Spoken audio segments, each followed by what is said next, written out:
팩트 체크. 최경영의 경제쇼는 진실만을 전해드립니다.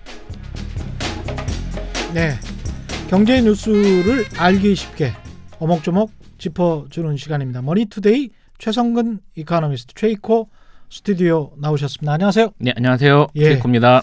오랜만입니다. 오늘은 이제 통계로 네. 올 한 해 네. 세계 경제를 좀 정리를 해주셔야 될 것 같은데 네네. 올 한 해 수치, 네. 통계 참 재미없는 이야기인데 예, 숫자는 항상 재미가 없죠. 예. 예. 어떻습니까 세계 예. 경제?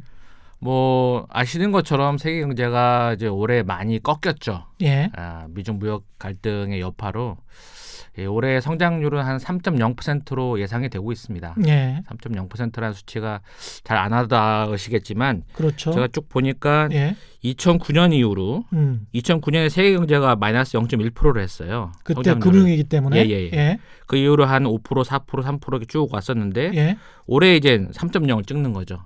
그러니까 예. 그 전에는 2010년부터 했을 때 5.4%였는데 네네. 그 이후에 3.0은 없었던 겁니까? 없었죠. 그러니까 2010년에서 18년까지 평균을 쭉 해보면 예. 한 3.8% 정도 됩니다. 3.8% 예. 정도는 되는구나. 예. 예. 그런데 올해 그게 갑자기 급락을 한 거죠. 많이 급락했네요. 예. 0.8% 포인트 정도? 세계 경제가 이렇게 0.8% 포인트 뭐 평균에서 떨어진다는 것은 예. 굉장히 큰 거죠. 그러니까 3에서 예. 그 3.8이었으니까 4에서 1 정도가 떨어졌다고 보면 돼요. 네. 그러니까 25%가 하락한 겁니다. 예. 그만큼 충격이 컸다고 예. 우리는 이제 잘 모르는 것 같은데 세계 경제가 그만큼 꺾인 겁니다. 그러니까 성장률이 예, 그만큼 성장률이. 둔화됐다. 그러니까 이렇게 생각하면 될 것 같습니다. IMF가 예. 이제 매 분기마다 이제 세계 경제 전망이라는 보고서를 냅니다. 예. 그 전망치를 계속 수정 발표를 하는데 작년 4월에 2018년 4월이죠. 예. 그때에 올해 전망치를 처음 내는데 그때 올해 전망을 3.9로 했었어요. 3.9로. 예. 그러니까 2010년부터의 평균보다는 좀 나을 거다. 예. 이렇게 생각했구나. 그러니까 미중 무역 합의가 좀 개선이 되고 뭐 이렇게 잘 풀려가면 세계 경제가 좀 나아질 것이다라고 전망을 했었죠. 이렇게 길어질 줄은 몰랐군요. 몰랐죠. 근데 그거를 계속 낮춰왔어요. 3.9에서 3.7, 3.3, 3.2 그리고 최근에 3.0까지. 그러니까 전망치를, IMF입니다. IMF. IMF란 기관에서 경제 전망치를 거의 1년 좀 한 6개월 정도 만에 0.9%를 낮춘 겁니다. 어떻게 보면 이제 세계 최고의 이코노미스트들이 모여 있는 집단이라고 할 수도 있습니다. IMF. 근데 IMF에서도 3.9에서 3.0으로까지 그렇죠. 낮춘. 예. 그러니까 굉장히 전망이 빗나간 거죠. 전문가들이 보았던 전망과는 다른 양상이 올해 한 해를 어떻게 보면 점철했다 이렇게 볼 수가 있는 거죠. 이렇게 된 이유는 뭡니까? 결국은 세계 교역량의 감소죠. 감소. 예. 그러니까 그렇게 된 이유는 미중 무역. 그렇죠. 그러니까 세계 경제가 이제 보시면 그동안 자유무역 질서가 굉장히 위주가 돼서 예. 선진국에서는 이제 신흥국에서 물건을 사와서 이제 소비를 하고 신흥국은 선진국의 그런 자원이라든지 제조업 제품을 팔아서 예. 벌어들인 돈으로 투자도 하고 또 그런 물품들을 재생산할 수 있는 시설에 투자함으로써 이게 세계 교역 구조가 그렇게 짜여져 왔거든요. 예. 근데 그게 이제 트럼프와 시진핑의 미중 무역 갈등으로 균열이 생긴 겁니다. 그렇죠. 그러니까 예. 미국이 우리도 제조업할래. 그리고 그동안 너네가 벌어들인 이런 이익들은 불공정한 거야. 예. 이러면서 이제 옥죄기 시작한 거죠. 근데 미국이 제조업을 해서 전 세계에 잘 팔 수 있을지 모르겠어요. 무기는 모르겠는데 제조업 일반 제조업 같은 경우는 일반 가전제품도 마찬가지고 자동차도 솔직히 말해서 좋아야 사는 거거든요. 소비재라는 그렇죠. 건. 예. 근데 미국의 자동차, 가전제품이 좋냐라고 하면 정말 안 좋아요. 그렇죠. 별로 그렇게 좋지 않아요. 한국 제품들에 비해서. 그런 것들 특히 이제 러시아, 소련이 무너지기 전에 소련이 스푸트니크 위성을 가장 처음 쏘아 올린 나라입니다. 그렇죠. 전 세계에서 그 정도로 항공 우주 기술이 발달했던 나라인데 가전제품 하나 제대로 못 만들어서 망했지 않습니까? 네, 그렇죠.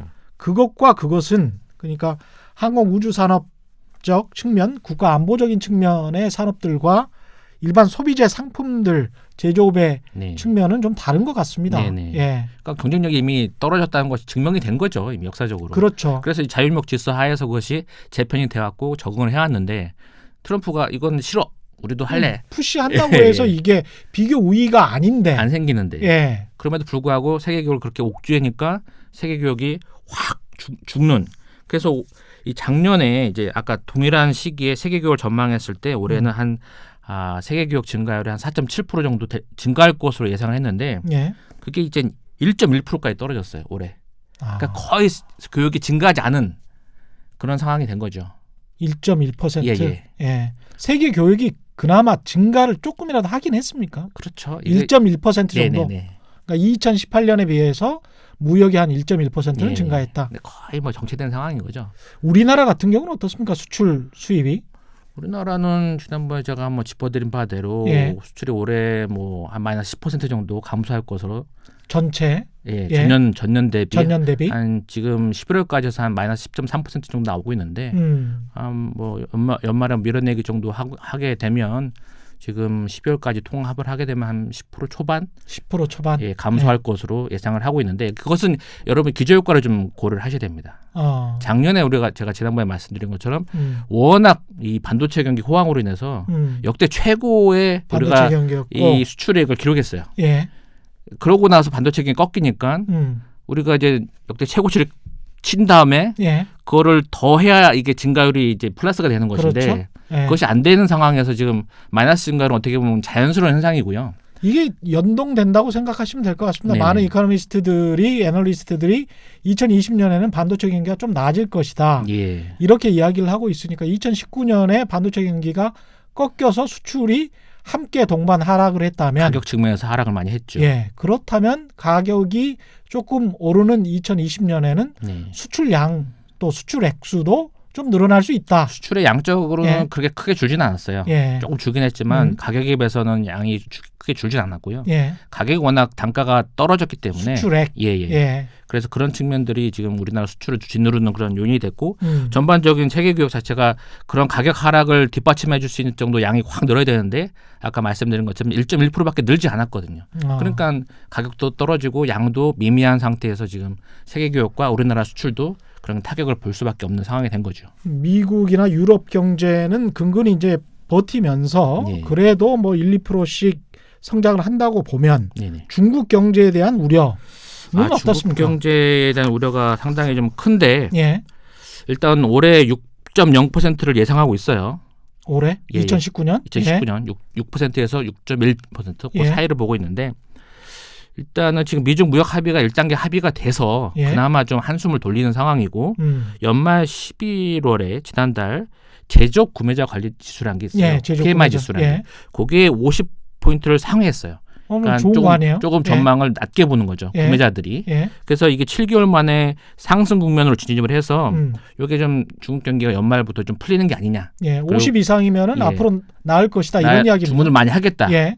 구매자들이 예, 그렇죠. 그런 상황이기 때문에 예. 내년 뭐 초반까지도 이 분위기가 계속 이어질 것으로 보고 있고. 제조업 구매자 관리 지수가 50을 넘었다. 네네. 예. 그래서 그것은 우리나라도 그런 영향이 있는 것이고 지금 미국의 이 대선이 이제 내년에 잡혀 있지 않습니까? 예. 그러니까 미중 무역 합의가 1단계를 마무리하고 예. 이제 2단계를 더 들어가야 되는데 내년에는 이제 대선 들어가면 그런 것들이 다 스탑이 되겠죠. 안 하겠죠. 예. 스탑이 될 것이고 지금 상황이 그대로 간다면 뭐 중국 경제도 그냥 현 상태에서 뭐 6% 초반 계속해서 가지 않을까. 6%나 5% 후반이라도 예. 그냥 무너지지 않고 그냥 예. 버텨준다면 11월까지는 별 이상은 없을 것 같다. 큰 충격, 올해와 같은 큰 급락은 없을 것이다. 예. 라고 보는 게 대체적인 시각이고요. 유럽도 비슷하다고 봐야 되겠습니다. 유럽은 이제 지금 11월에 예. 지금 라가르드 우리가 IMF 예. 총재를 알고 있는데 22총재로 새로 취임을 했습니다. 예, 그렇죠. 그 양반이 이제 예. 이 양적 완화를 다시 도입을 했습니다. 양적 완화를 다시 유럽이 시작을 하면서 지금 유럽 경기도 지금 펌프질을 하고 있습니다. 예. 그러니까 유럽 경기도 내년에는 조금 나아질 것으로 예상을 하고 있고 예. 역시 중국에 대한 수출 비중도 유럽이 좀 크기 때문에 독일과 같은 제조업 국가가 중심이 되어 있기 때문에 유럽 경기도 중국 경제가 좀 살아나면 유럽 경제도 좀 살아날 수 있는 기반이 생기는 것이죠. 예. 그러니까 유럽 경제도 양적 완화와 중국 경제의 또 회복 회복까지는 아니지만 하여튼 반등 요런 이 효과에 의해서 유럽 경제도 내년에는 조금 더 반등할 수 있는 여지가 있다. 이렇게 IMF 보고 있습니다. 예, 그러니까 미국은 대선이어서 정치적으로도 뭐 충분히 지켜야 되는 상황이에요. 유럽은 양적 완화를 다시 시작하려고 했습니다. 했고, 예. 그다음에 이제 중국 경제 같은 경우도 우려가 점차 해소되고 있는 상황이다. 네네. 예, 오늘 말씀은 여기까지 들어야 될 것 같습니다. 지금까지 머니투데이의 최성근 이코노미스트와 함께했습니다. 고맙습니다. 네, 감사합니다. 예.